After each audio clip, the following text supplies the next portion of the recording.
حکمران خود تو فری پیٹرول اور فری بجلی استعمال کرتے ہیں، لیکن عوام سے 1 لیٹر پیٹرول پر 125 روپے لیوی لیتے ہیں اور بجلی کے بلوں میں ناجائز ٹیکسز لیتے ہیں، جبکہ اور یہ حکمران عوام کے خون پسینے کی کمائی کو نچوڑ کر اپنے لیے مہنگی گاڑیاں، لگژری گاڑیاں، جہاز اور آرام دہ سواریاں خریدتے ہیں، جبکہ عوام کو ان حکمرانوں نے اور اس بدعنوان بیوروکریسی نے چنچیوں میں دھکے کھانے پر مجبور کر دیا ہے، چنچیوں میں دھکے کھانے کے لیے مجبور کر دیا ہے۔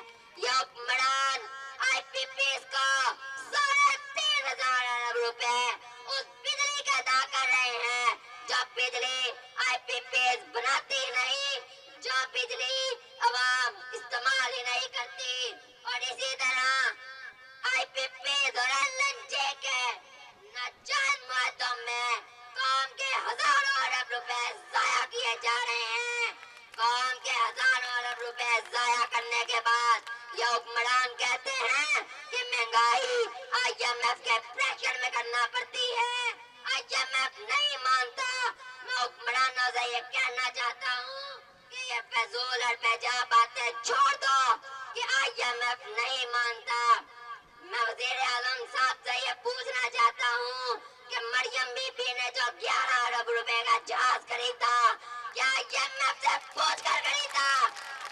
پیپلز پارٹی کے سینٹ چیئرمین نے جو 9 کروڑ کی گاڑی خریدی، کیا آئی پی پیز کی اجازت سے خریدی تھی؟ اور وزیر اعظم صاحب سرکاری ملازموں اور ججوں کی تنخواہیں آپ آئی ایم ایف سے پوچھ کر بڑھاتے ہیں۔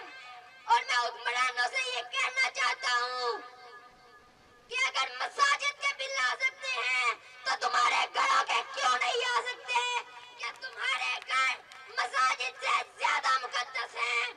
میں وزیر اعظم صاحب سے یہ کہنا چاہتا ہوں کہ ابھی وقت ہے، اپنی عیاشیاں اور بدماشیاں چھوڑ دو، پھر کہیں ایسا نہ ہو کہ ظلم تو پھر ظلم ہے، بڑھتا ہے تو مٹ جاتا ہے، ظلم تو پھر ظلم ہے، بڑھتا ہے تو مٹ جاتا ہے، خون تو پھر خون ہے، گرتا ہے تو جم جاتا ہے۔ پھر کہیں ایسا نہ ہو کہ جیسے بنگلہ دیش کی عوام نے سینا واجد کی مرمت کی تھی، ایسے ہی پاکستان کی عوام کا ایک زبردست ریلا تمہارے محلات کا رخ کر لے اور تمہاری اقتدار کی کرسی کو الٹے، پھر تمہیں منہ چھپانے کے لیے کسی دوسرے ملک کا سہارا لینا پڑے۔ آخر میں حافظ نعیم الرحمان صاحب کو یہ یقین دلانا چاہتا ہوں کہ آپ آئندہ جو بھی لاہے عمل طے کریں گے ہم اس کے لیے تیار ہیں، منظم بھی ہیں۔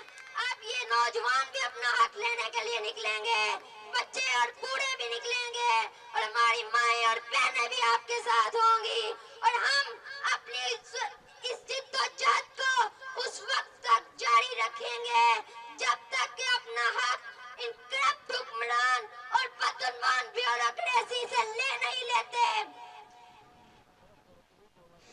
اس آس پہ کہ شاید گلشن کی طرح مہکے، اس آس پہ کہ شاید گلشن کی طرح مہکے، سیراب کر رہا ہوں چھلکاؤ میں اپنے لہو کا۔